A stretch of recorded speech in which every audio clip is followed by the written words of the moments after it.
That's the cost. 90% of disputed custody goes to women. That's not equal. 90%, that's a totally made up statistic. Where are you citing that from? How many women die every year during childbirth? Not many.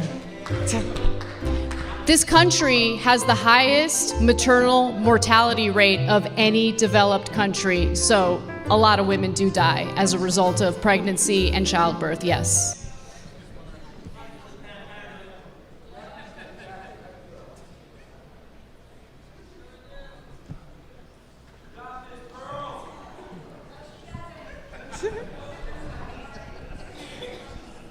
This is painful, man. Do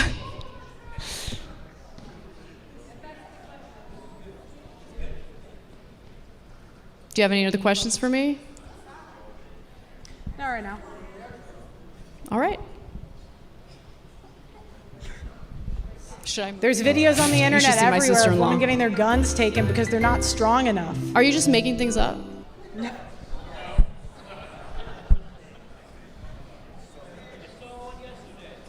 Pearl, what are you doing? Like, seriously. Next question.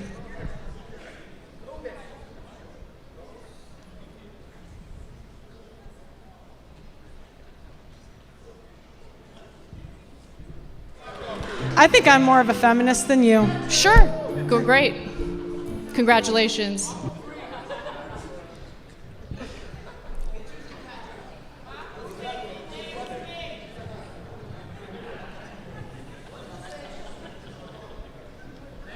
This is the longest 30 minutes of my life.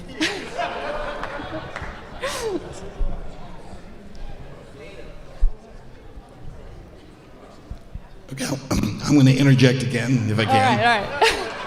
So Ana Kasparian of the Young Turks, literal best friend of this channel right here, recently did an event in Atlantic City where she debated in person Hannah Pearl Davis. It was actually the headline debate. It was at an event called Word War I, which I will call World War I multiple different times throughout the course of this video. And although that premise on its own sounds ridiculous, Ana debating Pearl Davis on the issue of feminism, a topic that seems like it should be dated back to like 2014, the only thing more ridiculous than this particular premise was the fact that it actually happened, and Pearl Davis's performance was so embarrassing, so humiliating, so terrible that the much more prepared for this conversation Ana Kasparian actually suffered a little bit as a consequence of Pearl bringing literally nothing to the table. I mean, again, if you watch this debate, you will see that there are moments after moments of Pearl awkwardly pausing, repeatedly smiling awkwardly, looking at her piece of paper, not answering any of the questions brought up by Ana because she legitimately had nothing to bring to this conversation. She had nothing to bring to the table, and this is like a symptom of somebody who, if she ever does do a debate, it happens to be against like a 20-year-old OnlyFans model that doesn't know a lot of information, or somebody who does a show where she just asserts things time and time again, and nobody actually challenges them. So when Pearl actually had somebody in person challenge her, she folded or just kind of went into like a ball, like the equivalent of a fetal position on stage. And again, this was a humiliating experience for Pearl, and honestly for almost everybody watching this, because you have that secondhand embarrassment for her, and I know that Ana herself was feeling that embarrassment. Now we're going to get into this, but I do want to say thank you to the people running the Word War I Twitter account for actually offering me a ticket to come to this event. Thank you for Ana actually inviting me to this particular event. Unfortunately, I was booked on that particular day. There was no way I could have made it out to this event, even though I definitely wanted to, but I appreciate the offer. I appreciate trying to include me in some way, shape, or form in this whole process, even as an audience member, because yeah, I could have experienced this horrible cringe in person, and I probably would have died from it, but you know what? It was a death that would have been brought to me out of people wanting to include me, and I think that's really nice. But before we get into this, before we break this down, I want to thank everybody who supports this channel via actualjusticewarrior.com/join. Give me the money. Give me the money, okay? In a May 2024 appearance on Tim Pool's Culture War podcast, my opponent, Pearl Davis, declared that women aren't really doing much. We're not having kids. We're not really contributing to the economy when you look at output. In fact, she uses this ridiculous assertion to argue that women should not have the right to vote. While it's true the birth rate has declined, and we'll revisit that in a bit, women account for 47% of the American workforce. The Council of Economic Advisors found that women have contributed a substantial portion of the US economic growth since 1970, which wouldn't have been made possible without the feminist movement. By 2017, women were responsible for nearly 40% of total gross domestic product, amounting to a whopping $7.6 trillion.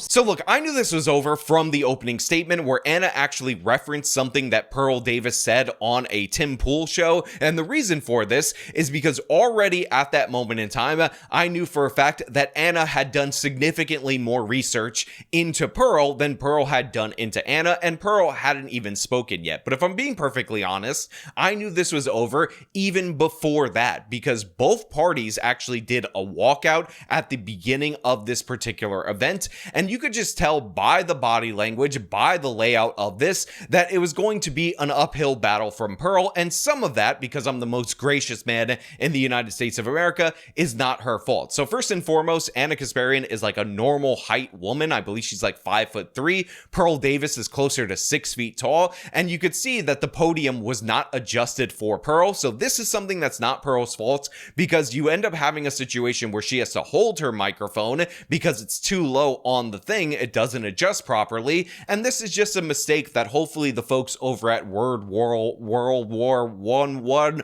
World Debate thing fix in the future. I told you I was going to butcher saying that repeatedly throughout the course of this video. So in that regard, I do feel a little bit bad for Pearl, but in addition to that, I will also point out that Pearl did not represent herself well in a multitude of ways. First and foremost, the body language throughout the course of this debate told you everything you need to know. If you actually scroll through this and just look at how they're standing, look at their faces throughout the whole course of this conversation, what you realize is that the defeat is felt in Pearl's heart, in her soul, before they really even get into it, while Ana is actually projecting confidence. Look at her posture, look at everything in the way that she's presenting herself versus Pearl. And also, I will point out, even though I'm not a fashionista, I'm not a doctor of clothing, that the way that both parties were dressed was also indicative of a lot, in my opinion, because Pearl looked like a disabled Catholic schoolgirl, and Ana Kasparian actually wore something that was flattering to her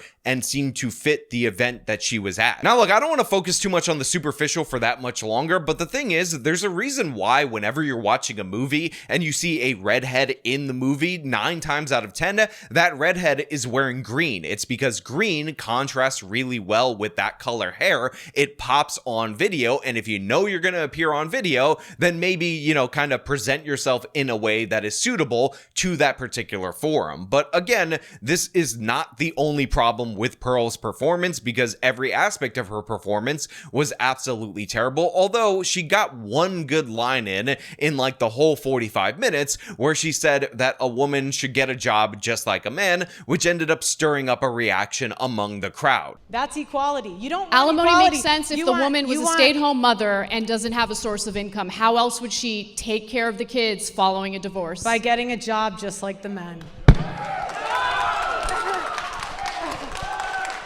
Now again, told you I'm incredibly gracious. I try to give credit where credit is due. I try to be as fair as humanly possible. But now I think it's important for us to get into the annihilation of Pearl Davis at the hands of Ana Kasparian, because Pearl just had no substance behind her. And by the way, if you're somebody who watches Pearl Davis and you actually run down any of the statistics that she puts forward, you should not be surprised by this. She is the absolute queen of taking a headline statistic, basing her entire point on said headline statistic, and she did that repeatedly throughout the course of this. And I want to give you a couple of examples. You should watch the whole thing in its entirety. It will be linked in the description in order to prove my point. And one of the things that caught my attention immediately was this stat on male suicide that Pearl Davis ended up bringing up, which was that 1.6 million men have committed suicide since 1974. There are millions of men that have died in this country from the political power that feminism pushes since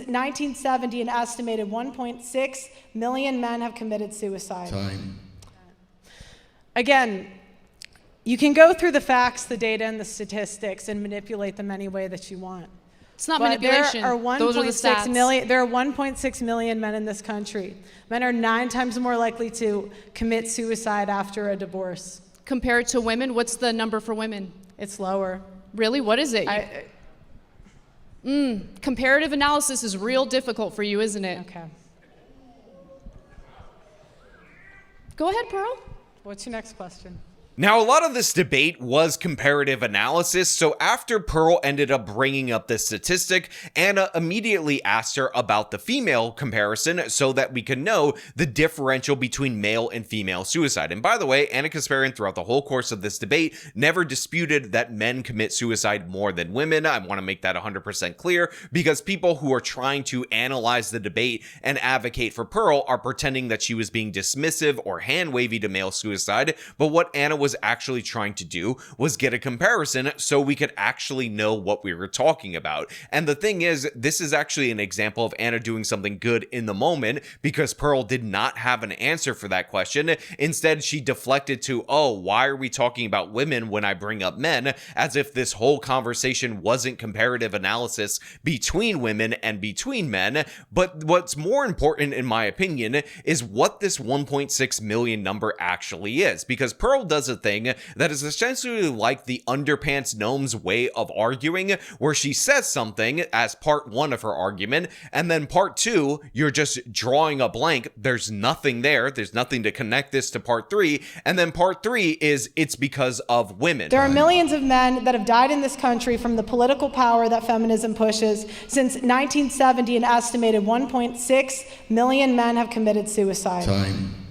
But the thing is, Pearl never actually makes that linear progression in order to actually prove that this 1.6 million men committing suicide since 1974 number is somehow the fault of women or the fault of feminism. And the reason she doesn't do this is because she doesn't even know what she's getting this number from. Now, let's say that this is a true, real, legitimate statistic, and maybe the reason why when I look it up it says it could even possibly be an overestimate is because Pearl tends to use outdated numbers, as she basically recycles the same talking points without updating them year after year after year. So we'll just concede that point for the sake of argument that 1.6 million Americans have killed themselves since 1970. However, I do want to point out that the United States of America has a significantly large population compared to other nations, so what we should actually examine is per capita suicide rates. And by the way, I have filtered this particular chart to display the male numbers to rank them on their male suicide rate, because we don't care about women's over here on this channel. Now, when you look at this particular chart, I don't think that this is a display of the most feminist nations in the world at the top, and in fact, you have to get all the way down to 26 for the United States of America to appear there,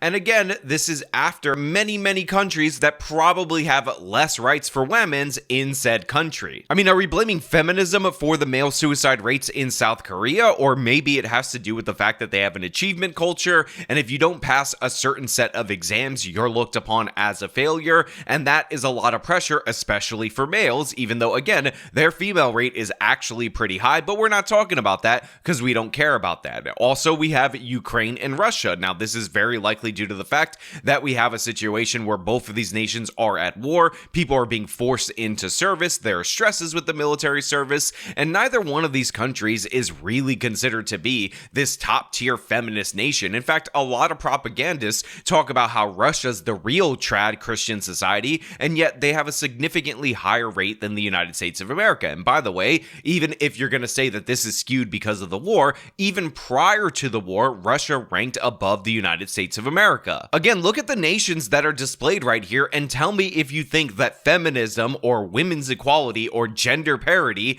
is the biggest determining factor for these results. Or maybe are there other factors that are more crucial and you would have to actually parse out whether or not feminism is the true cause or women getting more rights, or if there is a link. Pearl never presented that, but she just throws it out there as a big scary number without an actual point behind it, and then when questioned on it, she just draws a blank. But then things get significantly stupider. Why is it that every time we bring up men, you have to bring up women. Because we're doing a comparative analysis here. You can't just throw out statistics without comparing it to what the rates are among women. What I'm pointing out is, I just pointed out that by 2050, more men will have committed suicide than all of the world wars combined. And your first response was, well, women commit suicide too. So Pearl says by 2050, male suicide will outrank the deaths of all the world's wars, which, again, I thought at first she said all the world wars, even though there were only 2 of them. But regardless of how you want to interpret what Pearl meant by this, it is completely false, asinine, and ridiculous. So that 1.6 million number is a number that, again, spans 50 years. Obviously, 2050 is approximately 25 years from now. The amount of people who were killed in World War II, if you guys are unaware, was actually 80 million people. So in order to make up for the difference of just World War II, just to be even if I grandfather in the last 50 years of male suicide statistics to just match World War II, you would have to have 78.4 million people take their own lives, and not people, men take their own lives in the next 25 years, which is an exponential increase, a great increase, an insane increase that you would not expect in the next 25 years of male suicide. This stat doesn't make sense however you interpret what Pearl was trying to say. If she was talking about all the world's wars, which again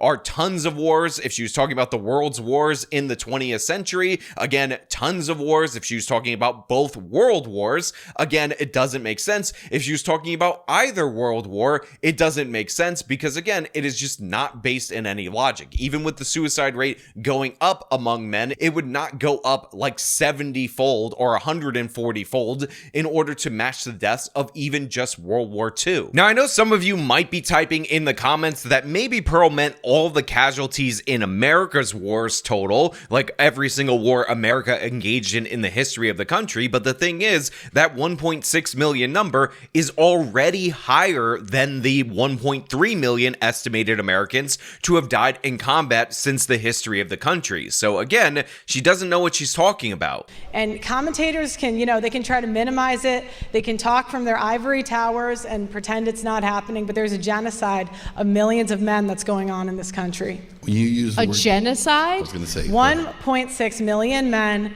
commit suicide. Have committed suicide since 1970. She also calls it a genocide at one point in time, and just to be clear, while male suicide is a serious problem, while men take their own lives more than women worldwide, in reality, in no way, shape, or form is this a genocide, as a genocide is the intentional destruction of a people in whole or in part, and it has to be done by an external party. It has to be a homicide. Quite literally, suicide cannot be a genocide. That is not a thing. So I don't know what the hell Pearl is talking about here. She's just grandstanding. And again, when challenged on this, she had nothing to rebut Ana with. And this was a pattern that we saw time and time again throughout this conversation. There's a point where Pearl says in one Midwestern town, they ended up discovering that 40% of the sexual assault claims were false. And then Ana asks, what Midwestern town are you referring to? What year are you referring to? Basic questions about this assertion that Pearl threw out there, and Pearl ended up acting like Ana was disrespecting flyover country or something. Can you cite some actual studies that look at these statistics and back up what you say in regard to the outcomes of marriage and divorce in America? 41% of 109 rape cases reported to police in a Midwestern city were admitted to be false by complainants. In one Midwestern city? And which Midwestern city was that? You can go from your ivory tower and I'm tell not in an people what ivory to tower. think I'm and on how this to debate feel. stage interrogating your assertions, and you've only provided an anecdote. Because Pearl didn't actually know the town stats that she was referencing or the relevant year, even though she had this written down in her notes, which, by the way, she was awkwardly reading throughout the course of this conversation. Women spend money all the time. You spend money on hair dye, you spend money on Botox, you spend money. You should think about it.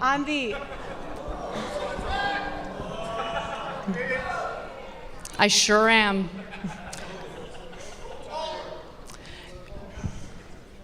You spend money all of the time. Yep. So You wanted to be men, here it is. You're equal. Pay for daycare.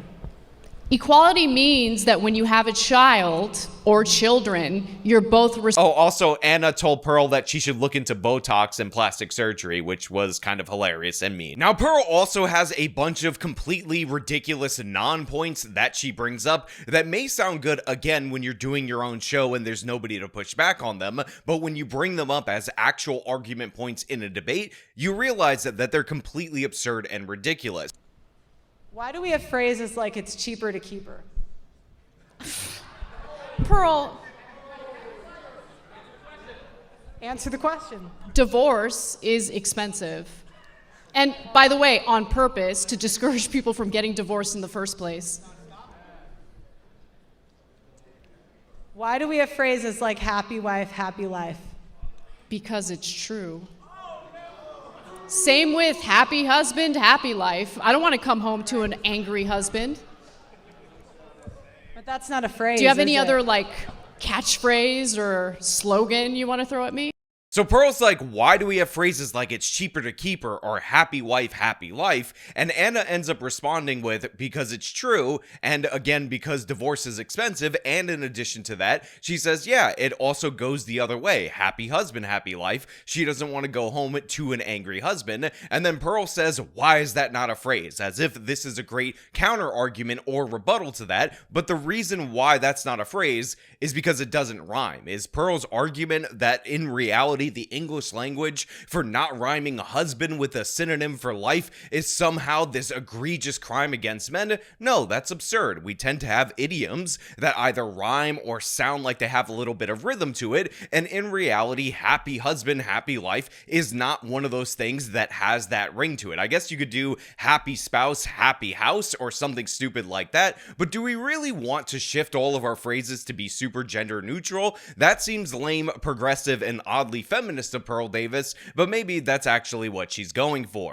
1/3 of paternity tests are negative by the American Association of Blood Banks. Now, next up, we have Pearl bringing up the paternity fraud issue, and she's like, 1 in 3 paternity tests come back negative. And I'm assuming what that means is that 1 in 3 times somebody does a paternity test, it turns out that the alleged father is not, in fact, the father. But the thing is, this is a sample that has to do more with selection bias than anything else. Because in reality, if you're suspicious enough to demand a paternity test, obviously there are increased chances that you will not be deemed the father of that child, because usually that suspicion is rooted in something. And I say usually, even though according to Pearl's statistic, when these suspicions do in fact exist, 2/3 of the time they're completely unwarranted suspicions. The father turns out to be the father of that particular child. So in 1/3 of the cases that are most likely to be indicative of some kind of sketchy behavior on the women's part, that's where you actually have the guy not being the father. And again, this is with the skewing of the sample in that there's enough suspicion in the first place in order to demand a paternity test. Men are 9 times more likely to commit suicide after a divorce. Compared to women, what's the number for women? It's lower. Really? What is it? Comparative analysis is real difficult for you, isn't it? Okay. Go ahead, Pearl. What's your next question?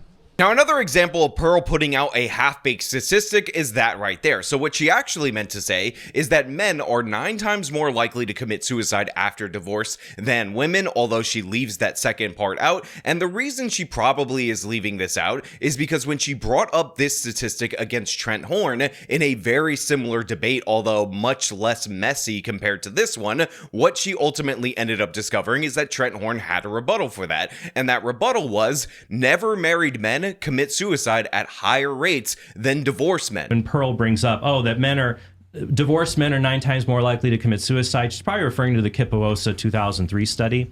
It's not that's not men are 9 times more likely to commit suicide who are divorced. They're 9 times more divorced men are 9 times more likely to commit suicide than divorced women.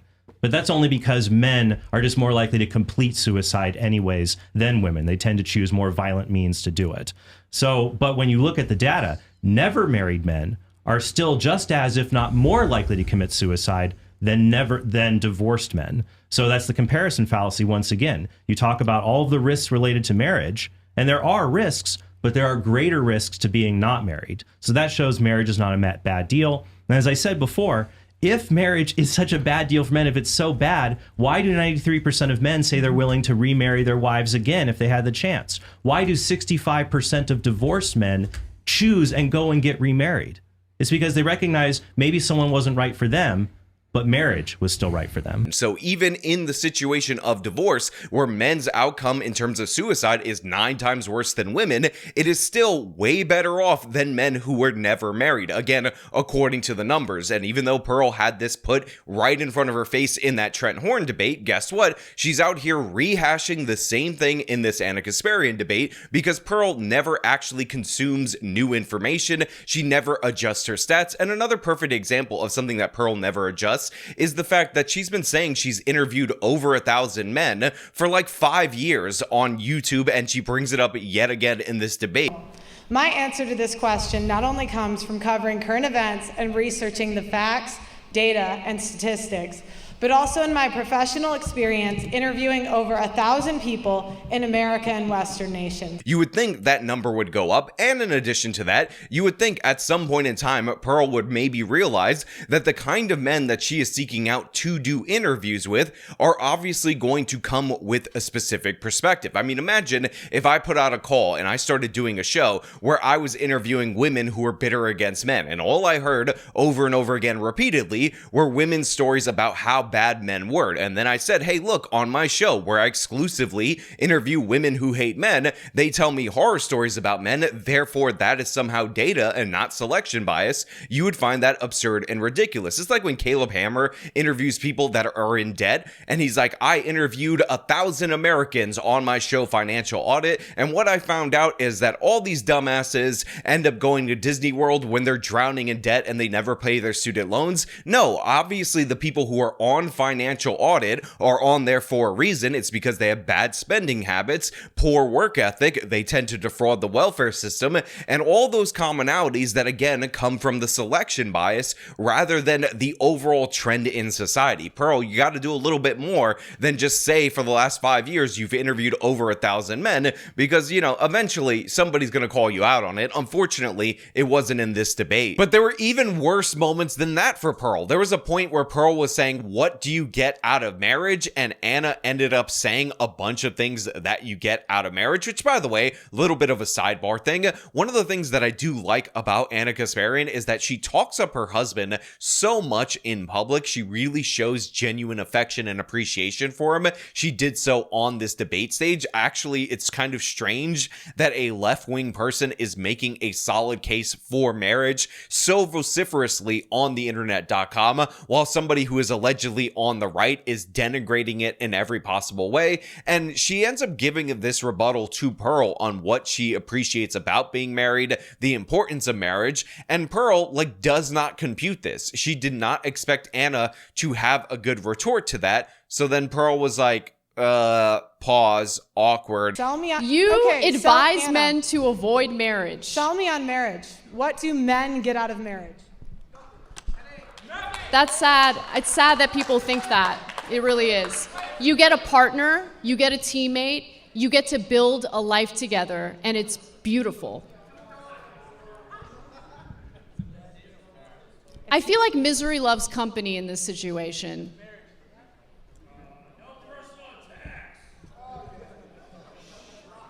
And how would you know what you get out of marriage if you haven't experienced marriage in the first place? I'm not saying that as a personal attack. I really hope that Pearl meets the love of her life and gets married. It's not about that. But you trash it without really understanding what the benefits are.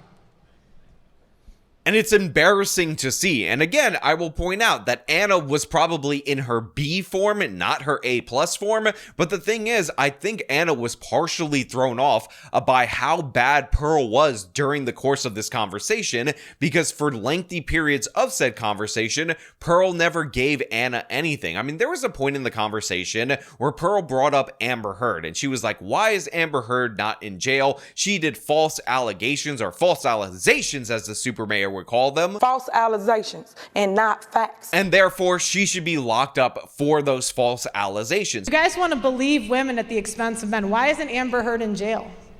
Because of the Me Too movement, you guys pushed believing all rape victims, and now we have rape. Amber Heard had to pay out a massive settlement. Yeah, but why isn't she in jail? You want her in jail? Yes. Well, he ruined his the penalties life. for defamation are what the court's decision is, right? You want people to go to prison for defamation? He had to go to 2 different countries to clear his name. Why isn't she in jail? He lost millions of dollars. To be clear, you think the penalty for defamation is prison time? I think the penalty for a false accusation is that the woman should get the same time that he would have gotten if he was found guilty. Men don't go to prison for defamation.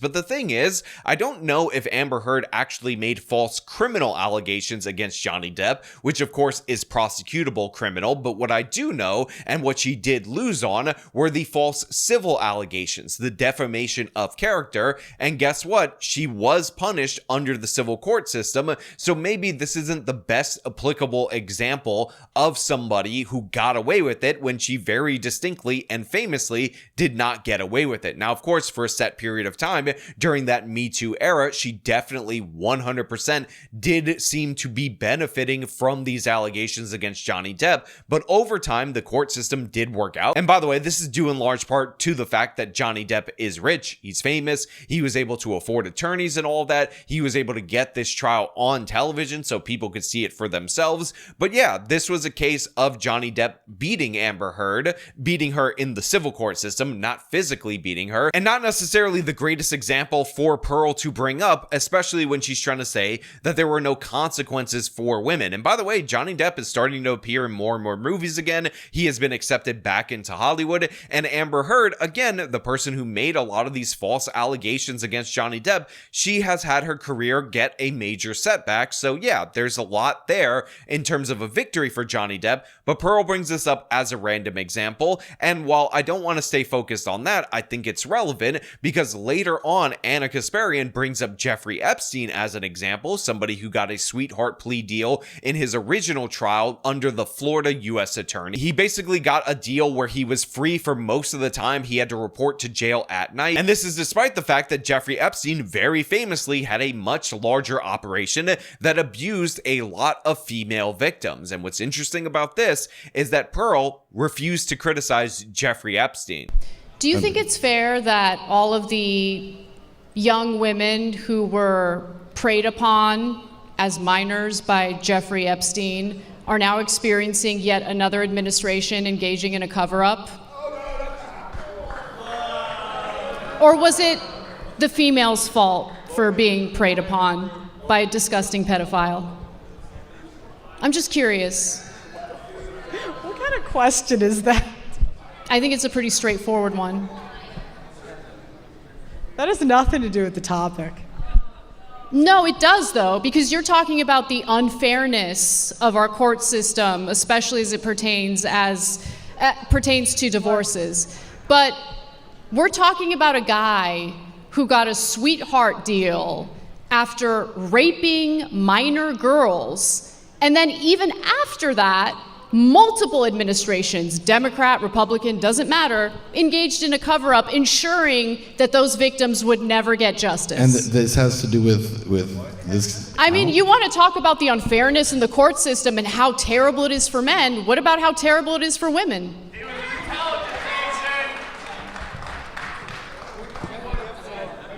Look, that has nothing to do with anything. It has a lot to do I with think what in we're fairness, you talking about. gotta admit that's an anecdote too in comparison to the overall statistics. It's a Now, you might be thinking to yourself, Sean, it is the easiest thing in the world to say Jeffrey Epstein bad. Jeffrey Epstein did bad things, but the thing is, that's because you're a normal, reasonable, rational person. But Pearl Davis in the past criticized an abusive male, an actually abusive male, and she got backlash from the crazies in her audience. So basically, she made like a pact with herself that she would never, and I mean absolutely ever, criticize any male for being abusive towards women. So in this particular case, she just refused to do so. And she talked about how it wasn't relevant, but again, considering she brought up randomly as a comparative example Amber Heard's treatment versus Johnny Depp, this opened the door for this to be relevant, and it was absolutely pathetic to see Ben Swann try to bail her out of this particular situation. And this is because Pearl died on the vine on this stage, and it was just embarrassing. I know I should have played this clip like 47 times throughout the course of this video, but let me just play it once so you guys can understand what I'm saying. You do better when you're reading off your paper, so I'll give you some time to do that.